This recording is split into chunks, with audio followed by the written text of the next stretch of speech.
Hey guys, kya hal chal? My name is Harshmeet Singh and I'm here to begin a new series for India's international relations, which is a part of GS2 of your mains syllabus. Now, India's international relations does not only comprise India's relationship with other countries across the world, it is also about India's relationship with multinational organizations and how India fares in these organizations. So, in this first lecture, we will begin with India's relation or India's role in the United Nations. I'll talk in brief about the important issues and some knowledge or some pointers which you would have missed or you may have missed in the past.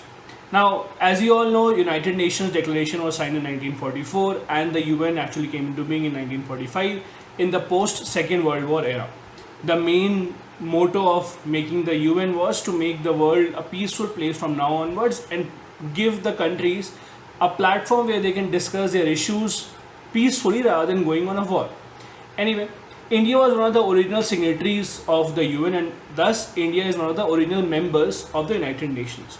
Now there has been a lot of talk about how China became a part of the UN and what role did India get to play.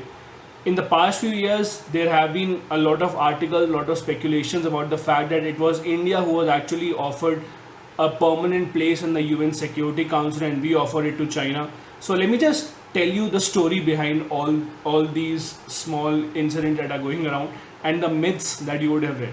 Now, remember that when the UN was formed, there were originally 5 permanent members of the Security Council.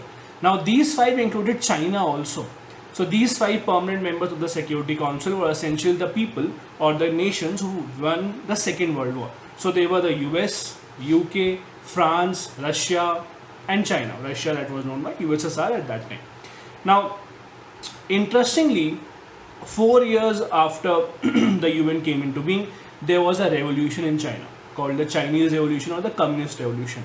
Now, what happened in that revolution is an important and a major topic on its own.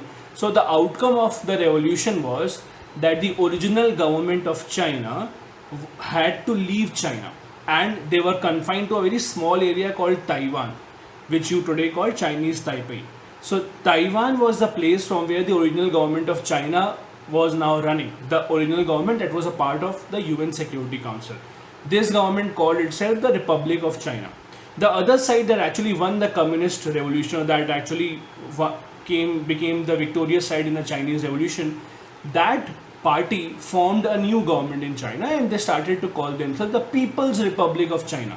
So now essentially there were 2 Chinas. The first was the People's Republic of China, the party that won the Chinese Communist Revolution and that controlled a major part of China. And then there was the original government of China that was confined to an area called Taiwan and was a member of the UN Security Council. Now, this is the background of the story. Now, UK, France, US, these 3 countries specifically did not approve of this new government of China because they did not want to approve or they did not want to allow the spread of communism across the world. And that is how they started making efforts to discard China or to remove China from the Security Council. Now, in this background, in 1950, it was the US who first came to India or who first made this offer to Vijay Lakshmi Pandit, who was the Indian representative to the UN and the brother and the sister of Pandit Jawaharlal Nehru. So Vijay Lakshmi Pandit was made this offer by the US. The offer was whether you would like to replace China as a permanent member in the Security Council. Now, India, when this offer was made, rejected the offer, saying that we would want to be a permanent member. However, we could not do it at the cost of China. The other part of the story is that India knew that even if we do accept this offer, China would still be in the council because Russia most probably would veto this move because Russia itself was a communist country. Now, this offer was repeated in 1955 again. In 1955, when Pandit Jawaharlal Nehru went to a visit to the Soviet Union, by that time Soviet Union and China did not have as good relations as they had in 1950. This offer was again made to India and India again respectfully rejected the offer. Now, so we are in 1955. Even in 1955, there are still the same 5 permanent members in the Security Council: US, UK, France, USSR, and China, which was ruling from Taiwan and was called the Republic of China. Now, the bigger government of China that controlled the mainland Chinese, which was a communist government and calling themselves the People's Republic of China, they now started making efforts saying that we are the two representatives of China and we should be the one holding this position in the Security Council, and that old Chinese government should be replaced by us and we should be given this right. However, the US did not want it, the UK did not want it. However, in this phase of growing power of China in 1971, finally it was decided that the permanent seat in the Security Council that was held by the Republic of China was now to be given to People's Republic of China. In other words, the Chinese government, which was running from Taipei or Taiwan as you call it, was or had to give back its seat, and that seat was now given to the People's Republic of China, which was ruling over the mainland of China. So this is how today's China became a part of the Security Council. So this is the background story of how these 5 members, or these 5 were always the Security Council permanent members, and India did not really have a seat in that Security Council. The other part, or the other aspect of India-UN relations is with respect to Kashmir and how Pandit Nehru went to the UN asking for a resolution on Kashmir. Now again there is a background story to it. In 1948, Pandit Jawaharlal Nehru went to the UN asking for a resolution on the Kashmir issue. What he's criticized for is that by the time he went to the US, he went to the UN, the Indian army still did not push back the Pakistani tribals or the tribals who attacked Kashmir completely out of Kashmir. They still held some part of Kashmir. Now, why Nehru went to the UN at that time? Because he believed that UN was a neutral international platform, and it would actually hear the matter in favor of India, and the issue would be resolved without any bloodbath. However, what he did not realize was the background play in the UN. Now, what was happening in the UN at that time?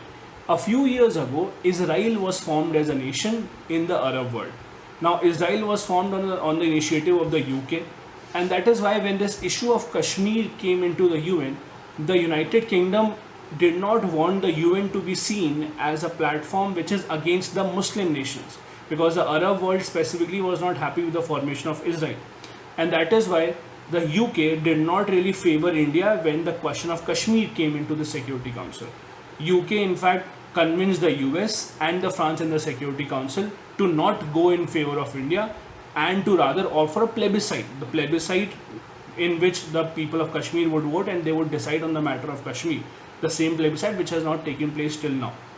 Now, in this background, in the background of Israel being formed, in the background of UN not wanting to be seen as a platform that is against the Muslim nations, these 3 major nations voted for a plebiscite on the Kashmir matter, and that is why Nehru felt betrayed. Nehru felt that the intentions of the UN were not neutral, and it favored a side which did not really deserve Kashmir.